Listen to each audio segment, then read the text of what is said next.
ci saranno 4 appuntamenti, tutte le domeniche a mezzogiorno in questo stesso posto, Palazzo Sarcinelli, sperando di avervi sempre numerosi come oggi e partecipi. E io oggi introduco i musicisti che suoneranno. Abbiamo un chitarrista, Pietro De Lazzari, e abbiamo un'arpista, Elisa De Martini. Suoneranno non alternatamente, ma esattamente come da programma. E quindi benvenuti, come sempre, da parte della Rotary Club Conegliano Vittorio Veneto e da parte del Rotary Club Conegliano, che sono partners nella realizzazione di questo progetto. E prima che finiscano le campane, così da poter iniziare puntualmente, cedo la parola per un saluto all'assessore Brugioni, che rappresenta il comune di Conegliano, che è il nostro padrone di casa, colui che ci ospita in questa sala. Grazie.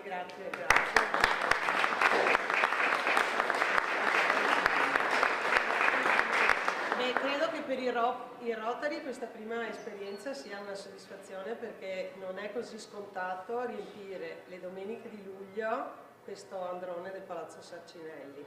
Noi a nome dell'amministrazione ringraziamo veramente il Rotary, perché hanno permesso ai giovani di emergere, di dimostrare quello che loro fanno nell'arco di tutto l'anno, e soprattutto unire musica e cultura e la bellezza del paesaggio. Siete uno dei posti più belli delle nostre proprietà, delle proprietà dell'amministrazione comunale, e devo dire che dobbiamo veramente amare quello che viene fatto. Ringraziamo le associazioni, perché l'impegno profuso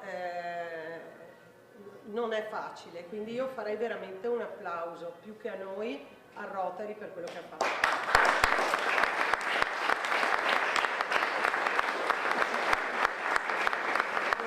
E come ci ha detto la Presidente, è un arrivederci, quindi avremo giusto altri 4 incontri nel periodo autunnale, e adesso lasciamo entrare i ragazzi e ascoltiamo dell'ottima musica. Grazie e buona domenica.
questo quarto concerto è volato. Chiamo di nuovo sul palco per i dovuti ringraziamenti Pietro Lazzari e Elisa De Martini, che ringrazio. Sono allievi del Liceo Marconi di Conegliano, Nostra Eccellenza. Ringrazio anche il loro maestro, il professor Andrea Andrian, che è colui che segue la direzione artistica.